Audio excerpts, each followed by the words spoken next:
পশ্চিমবঙ্গের 4টি বিধানসভায় উপনির্বাচন হয়ে গিয়েছে, তার ফলাফল আজ বের হয়েছে। তার মধ্যে হচ্ছে রায়গঞ্জ, রানাঘাট দক্ষিণ, বাগদা আর একটা হচ্ছে মানিকতলা। এইখান থেকে বিজেপি প্রার্থী ও তৃণমূল প্রার্থীর হাড্ডাহাড্ডি লড়াইয়ে শেষ পর্যন্ত কে জিতছে আপনারা সরাসরি লক্ষ্য রাখুন আমাদের এই চ্যানেলে।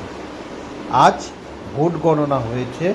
ভোট গণনা যত যে বেলা গড়াচ্ছে ততই যেন জিতের পাল্লা ভারী হচ্ছে কোনো এক দল, অর্থাৎ তৃণমূলের জিতের পাল্লা ভারী হচ্ছে। সাথে সাথে কিছু প্রার্থীও এর মধ্যে জিতে গিয়েছে। তবে এই দেখে নেওয়া যাক তৃণমূল প্রার্থীর তালিকা। বিধানসভা থেকে মধুপর্ণা ঠাকুর তৃণমূলের হয়ে দাঁড়িয়েছে। মানিকতলা থেকে সুপ্তি পাণ্ডে দাঁড়িয়েছে। এবার হচ্ছে রানাঘাট দক্ষিণ থেকে দাঁড়িয়েছেন তৃণমূলের মুকুটমণি অধিকারী। এবার রায়গঞ্জ বিধানসভা থেকে দাঁড়িয়েছেন তৃণমূলের কৃষ্ণ কল্যাণী। 4টি উপনির্বাচনে বিজেপির প্রার্থী হচ্ছে কারা একবার দেখে নেওয়া যাক। রানাঘাট দক্ষিণ বিধানসভা থেকে বিজেপি প্রার্থী হচ্ছে মনোজ কুমার বিশ্বাস। আর রায়গঞ্জ বিধানসভা থেকে বিজেপি প্রার্থী হচ্ছে মানস কুমার ঘোষ। বিজেপি প্রার্থী হচ্ছে বিনয় কুমার বিশ্বাস।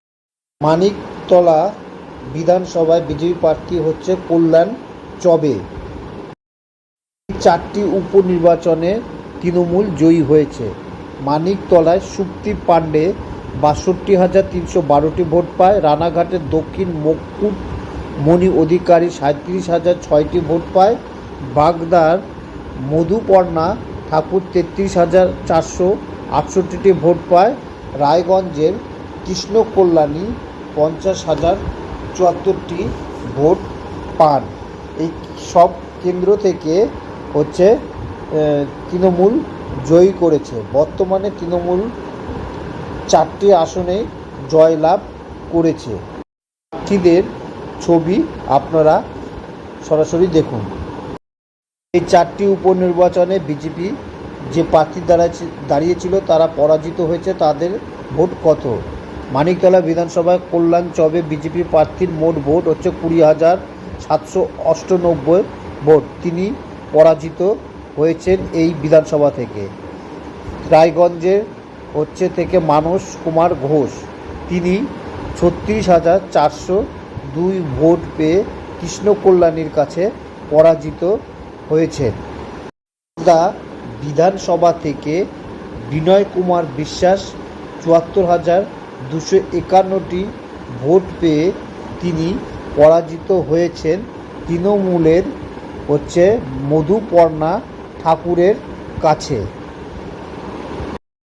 সর্বশেষ রানাঘাট দক্ষিণ বিধানসভায় মনোজ কুমার বিশ্বাস 74,485টি ভোট পেয়ে তিনি পরাজিত হয়েছেন তৃণমূলের মুকুটমণির কাছে। নির্বাচনে জয়লাভ করার পর তৃণমূল প্রার্থীদের সবুজ আবিরের সঙ্গে হাসির ছবি ধরা পড়ল।